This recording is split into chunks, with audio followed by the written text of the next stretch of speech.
Vamos a darle gracias a Dios por la mañana y a ofrecer nuestra tarde. Nos encomendamos a Dios. En nombre del Padre, del Hijo y del Espíritu Santo. Amén. Te damos gracias, Señor, por el regalo de este día. Gracias por el don de la vida. Gracias por la salud. Gracias por cada día que nos ofreces, cada semana, cada mes, cada año. Gracias porque en tu bondad has decidido que nosotros estemos aquí. Nosotros hacemos lo que nos corresponde, pero estamos en tus manos, puestos siempre en tu santa voluntad, y agradecemos el misterio de que estemos aquí. Es un gran regalo. Como sacerdote lo agradezco. Algunos hermanos sacerdotes ya no están con nosotros. No sabemos por qué. Puede haber muchas explicaciones humanas, pero descubrimos ese plan de salvación que tú tienes y aceptamos tu plan de salvación y tu sagrada voluntad. Gracias porque hoy estamos aquí y mañana también nos pondremos en tus manos. Bien, muchas gracias.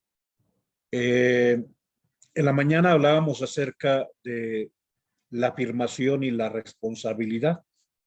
Habíamos hablado un poco o mucho sobre San Pedro, sobre su perfil como el pescador de Galilea y el vicario de Cristo, aquel a quien el Señor le dice, yo te digo, tú eres Pedro, tú eres la piedra, sobre esta piedra edificaré mi iglesia, las puertas del abismo no prevalecerán sobre ella, a ti te doy las llaves del reino, lo que ates en la tierra queda atado en el cielo, lo que desates en la tierra queda desatado en el cielo. Te comento, es el evangelio que leeremos en un momento. Nadie en la tierra pudo haber imaginado tal encomienda. O sea, ¿quién podría haber pretendido que el Hijo de Dios le diera tal encomienda? Y esto no lo escribe Pedro, lo escribe Mateo, otro de los apóstoles que estaba ahí, el Leví, el que estaba en la mesa de recaudador de impuestos. O sea, no es Pedro el que dice, me dijo tal cosa, ¿no? Es San Mateo, el que escribe para judíos, el que escribe para la comunidad de los judíos que se convierten al cristianismo. Recuerda que es comprensible esta situación histórica. Los cristianos no vinieron de Marte, no vinieron de la Luna,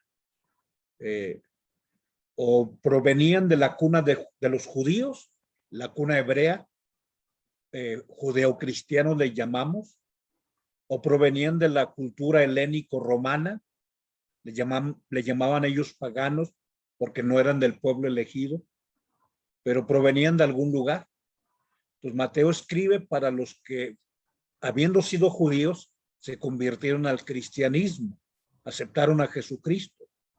Y es Mateo el que redacta este capítulo 16 del Evangelio, donde refiere lo que Cristo le dijo a Pedro. Reitero, o sea, Pedro ni nadie en el mundo pudo haber pretendido que Jesús le dijera lo que le dijo. Pero antes, bueno, la pregunta de Jesús, que es también lo que será mi enfoque en esta reflexión.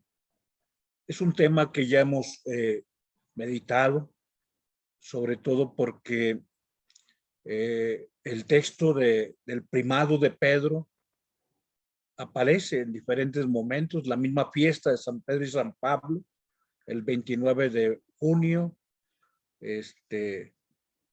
también cuando se celebra el aniversario, o en enero, cuando se celebra también el inicio del pontificado, la fiesta, la sede petrina. Pero bueno, te comparto esta primera diapositiva con estas fotografías que a mí en lo personal me traen a la memoria mi juventud.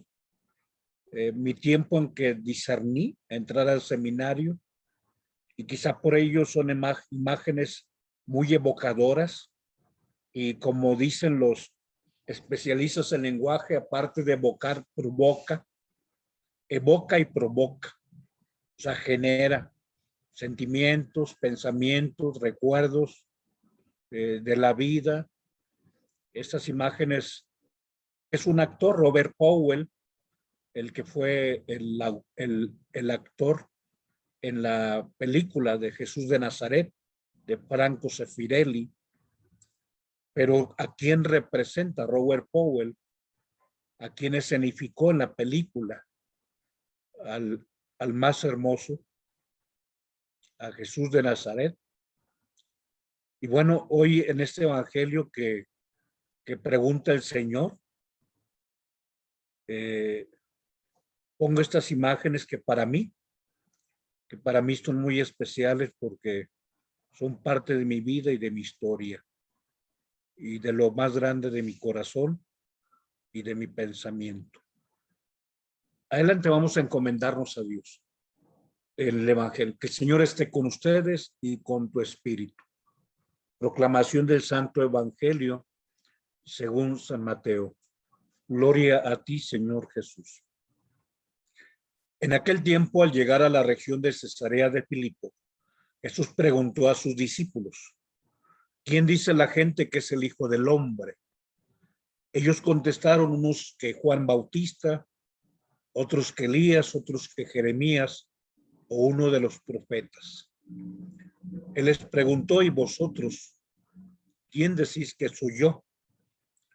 Simón Pedro tomó la palabra y dijo: tú eres el Mesías, el Hijo de Dios vivo. Jesús le respondió: dichoso tú, Simón, hijo de Juan, porque eso no te lo ha revelado nadie de carne y hueso, sino mi Padre que está en el cielo.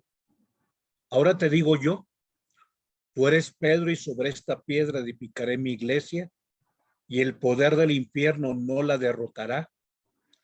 Te daré las llaves del reino de los cielos. Lo que ates en la tierra quedará atado en el cielo, y lo que desates en la tierra quedará desatado en el cielo. Palabra del Señor. Gloria a ti, Señor Jesús. Reitero mi admiración sobre la segunda parte, sobre el segundo párrafo, lo que Jesús le dijo al pescador de Galilea. Y de ahí mi adhesión a el sucesor de Pedro y mi gratitud por aquel que Dios ha puesto al frente de la iglesia, manifestación de Jesús que sigue cuidando de quienes le pertenecemos. Pero me focalizo al primer párrafo, en esa pregunta, o en esa doble pregunta, en color rojo, ¿quién dice la gente? Y en color azul, ¿y vosotros quién decís que soy yo? Esa doble pregunta fundamental. Y la primera respuesta de Pedro, en color un poquito guindo, unos dicen que eres el Bautista, otros que Elías, otros que Jeremías o alguno de los profetas. Y la pregunta directa y la respuesta de Pedro: bueno, ¿y tú quién dices? Tú eres el Mesías, el Hijo de Dios vivo, aquí, vivo de carne y hueso. Está aquí frente a nosotros. Vamos a hablar acerca de esta pregunta y la respuesta. Adelante, por favor. Hablamos sobre la doble pregunta. Nuestra respuesta puede ser inmediata y automática. Muchos de nosotros respondemos de forma pues prácticamente automática, y directa. Preguntan, bueno, ¿quién es Jesús? Pues es el Mesías, el Hijo de Dios vivo. Y bueno, Él nos puede decir a nosotros: ¿no te he preguntado qué dice el Evangelio? ¿Qué piensas tú de mí? Reitero que aquel memorable interrogatorio encierra dos preguntas muy diferentes. ¿Quién dice la gente y qué dicen ustedes, vosotros? ¿Quién dicen que soy yo? Las respuestas de todos nosotros que solemos dar pertenecen al primer apartado, lo que nos han dicho. Pero Jesús dice, bueno, o sea, ¿tú qué dices? ¿Cuál es tu respuesta?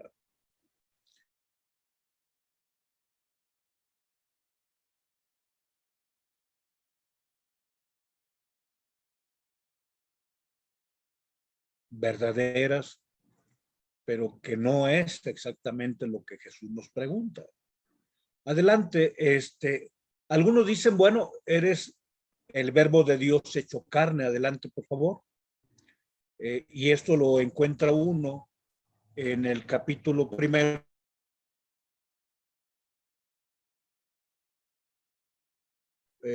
Muy bien. Es que vi que está inestable mi señal. Espero que no me saque de la transmisión.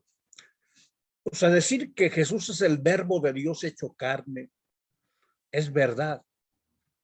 Es sin duda una afirmación, la palabra y el verbo de Dios, y la palabra se hizo carne, la palabra se encarnó.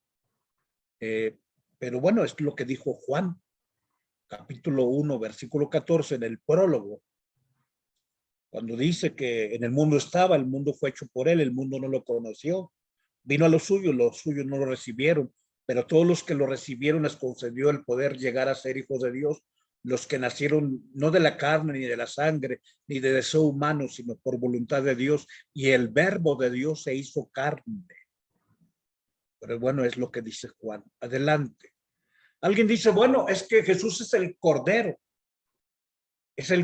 de Dios, y una referencia hacia aquel que es víctima inocente, que muere por la redención de todos, el Cordero de Dios, refiriendo el Viernes Santo, el sacrificio en la cruz, el sacrificio redentor de Cristo. Y la respuesta es verdadera, pero tendríamos que decir que eso no es lo que dices tú ni yo, sino lo que dice el Bautista, que fue lo que le dijo a Andrés y a Santiago y a Juan, y Andrés va y le dice a Pedro y le dice, hemos encontrado al Mesías. Pero ¿por qué? Porque el Bautista dijo, ese es el Cordero de Dios. Ecce agnus Dei, he aquí el Cordero de Dios. Y bueno, otra vez la respuesta no es la tuya ni la mía, sino la del Bautista. ¿Qué dices tú de mí? Adelante.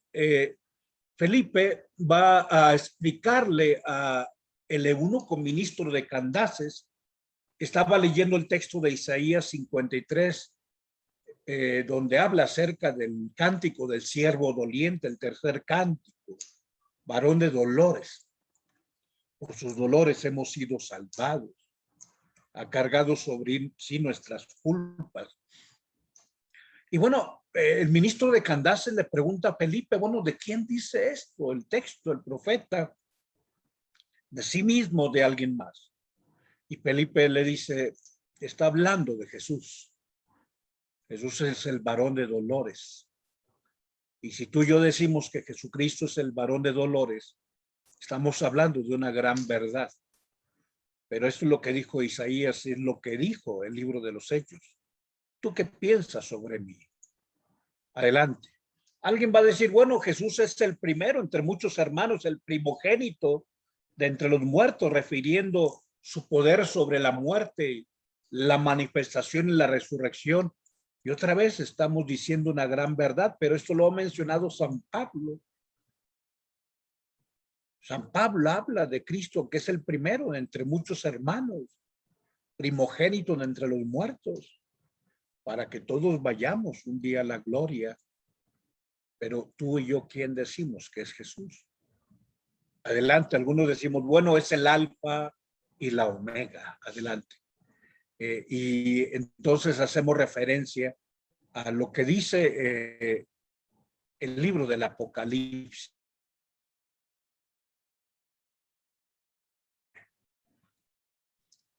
Es el principio y el fin, el viviente. Qué bueno que digamos que Jesucristo es el alfa y la omega. Yo mismo, cuando voy signando el cirio pascual, voy hablando alfa y omega, principio y fin.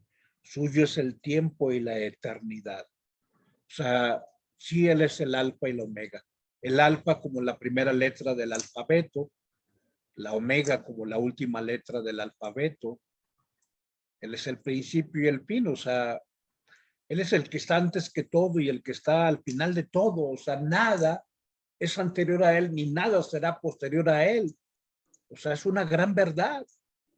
Pero la pregunta es, ¿y tú quién dices que soy yo?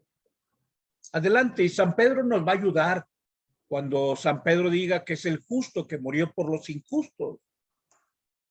Claro, él era el único que no tenía pecados y murió por los que tenemos pecados.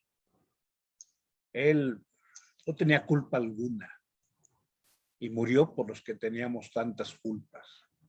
Pero otra vez la claridad no es tuya ni mía, sino de Pedro en su carta, en la primera carta. Y sigue la pregunta, ¿y tú quién dices que soy yo? Adelante, y alguien dirá, bueno, eres el hijo del hombre. Esa es una expresión de San Marcos, el hijo del hombre, haciendo una referencia al Salmo 8, versículo 5, que es el hombre, que es el hijo del hombre, que es el hijo de Adán, para que de él te acuerdes. Y toda la visión también de lo que manifestaba sobre todo Ezequiel y Daniel. Pero decir que Jesús es el hijo del hombre, pues es decir lo que Marcos nos ha privilegiado. Pero tú, ¿quién dices que soy yo? Y quizá vamos adelante profundizando más en torno a nuestro credo y decimos, bueno, Jesús es la segunda persona de la Santísima Trinidad. Excelente, o sea, qué bueno que lo aprendiste bien en el catecismo. Y si respondes esto, dices una gran verdad y que encierra otras verdades que profesamos. Pero la pregunta es, ¿tú quién dices que soy yo? Y quizá vamos hacia algunas expresiones que nos agradan a veces por lo que hemos leído adelante. Don Manuel García Morente decía que Jesús es el divino menesteroso. Y esta es una de las expresiones más altas de lo que es el llamado lenguaje de la paradoja. Aquel lenguaje que Jesús usaba, el que quiera ser grande, que se haga pequeño. Lo que decía Pablo, haciendo rico se hizo pobre para enriquecernos. O sea, el lenguaje de la contradicción, el que quiera ser el primero, que sea el último. Decir que el divino menesteroso es hablar de alguien que es Dios y que es menesteroso, que tiene necesidades. Pues así fue el Señor. Dios verdadero, pero quiso necesitar de un pesebre, quiso necesitar de una barca, quiso necesitar de 5 panes, quiso necesitar de un sepulcro para ser sepultado, el divino menesteroso. El Dios altísimo que quiso pasar necesidad. Adelante, quizá alguien diga, bueno, es el redentor de los hombres, redemptor hominis, el redentor de los hombres, para ligar lo que es Cristo y aquello que Él hace por nosotros, que nos redime, que nos hace nuevos. Pero esta es una expresión de San Juan Pablo II. Adelante, una expresión que se ha usado mucho últimamente es la del Papa Benedicto. Eres el rostro divino del hombre y el rostro humano de Dios, para hablar de esa unión de lo divino y lo humano en la persona del Señor. Pero nuevamente, ¿tú qué dices? Y adelante, quizá el Papa Francisco hoy diga aquello que ya decía Bach, Jesús, la alegría de los hombres. Eres la alegría de los hombres, el Evangelium Gaudium, el Evangelio de la alegría de la familia, la alegría de quienes viven la santidad. Un mensaje especial sobre todo ese tiempo de miedo y de depresión y de un mundo a veces descolorido. Jesús es la alegría que puede venir a regresarle el sentido al mundo. Pero seguimos todavía sobre la misma pregunta y el cuestionamiento adelante. Nos contentaremos con repetir lo que dicen los demás, lo que dice el apóstol San Pedro, lo que dijo el magisterio de la iglesia, lo que te dijo la catequista, lo que dice la comunidad de la que formas parte, lo que dice el padre Rogelio, lo que dijo Santo Tomás de Aquino, que dijo San Lucas, que dijo Jeremías, o tendrás la sinceridad de decir lo que piensas tú particularmente. El Señor hace dos preguntas. ¿Quién dice la gente? Y quizá nosotros nos decimos, oye, ¿qué han dicho los santos? ¿Qué han dicho los papas? Dime qué han dicho el magisterio. Dime qué te dijeron en el catecismo. Dime qué te dijeron en la parroquia. ¿Qué te dijo el cura? ¿Qué te dijo el que te dio el retiro, el encuentro? O sea, ¿qué te dijeron? Bueno, muy bien, excelente. Pero tú qué dices? O sea, quiero tu opinión personal. Quiero saber lo que tú piensas de mí. Qué bueno, pero no te pregunto por la fe de la iglesia, sino por tu fe, tal como la profesas y tal como la vives en lo profundo de tu corazón. Adelante. Y tú, Padre Rogelio, Claudia, Sofía, Chelita, Marta, Silvia, Brenda, Cristi, Marilú, Fer, Martita, ¿quién dicen que soy yo? Yo he hecho mi propio proceso, lo he pensado detenidamente y te refiero que hay dos partes de mi vida y no sé si vendrá una tercera parte, seguramente sí. Pero la primera parte, digamos, lo que es mi primera mitad de la vida actual, por lo menos los primeros 25 años, un tanto más pretencioso, un tanto más abstracto, un tanto más académico, más apegado a los libros, a las letras. Me preguntaban y yo decía, Jesús es mi pasión dominante. Sin duda una expresión brillante, sí. Porque en realidad así lo experimentaba, o sea, mi orgullo. Jesús es mi razón de ser. Jesús es mi bandera, Jesús es mi teoría, Jesús es mi conocimiento. Jesús es aquel por quien he decidido, mi opción fundamental. Jesús es de quien me he revestido por la vocación.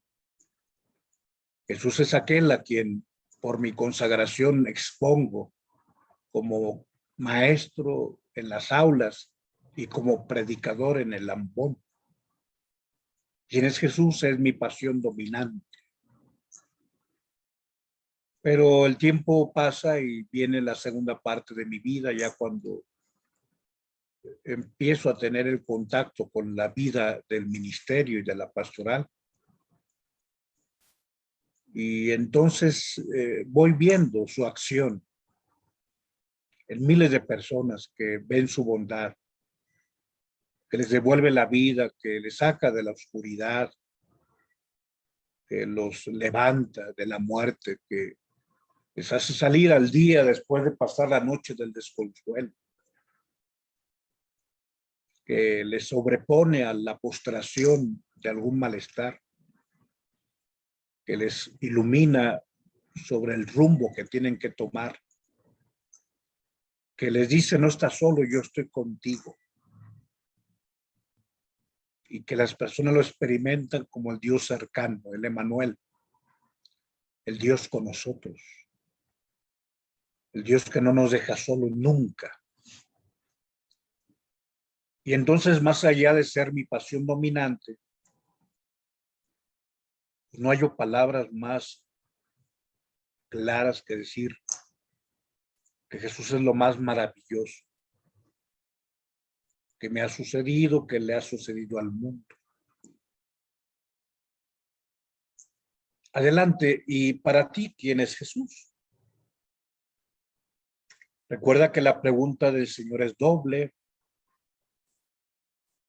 La primera pregunta nos cuestiona sobre lo que dicen los demás, incluyendo la iglesia, incluyendo el sacerdote, pues que haya tenido un lugar especial dentro de tu proceso de vida cristiana. La segunda pregunta simple y sencillamente nos cuestiona, tú, para ti, ¿quién soy? ¿Quién dices que soy yo? La respuesta más fácil, más inmediata es, tú eres el Mesías. Y él nos dirá, qué bueno. Es la respuesta de Pedro, no la tuya. ¿Quién soy para ti? En nombre del Padre, del Hijo y del Espíritu Santo.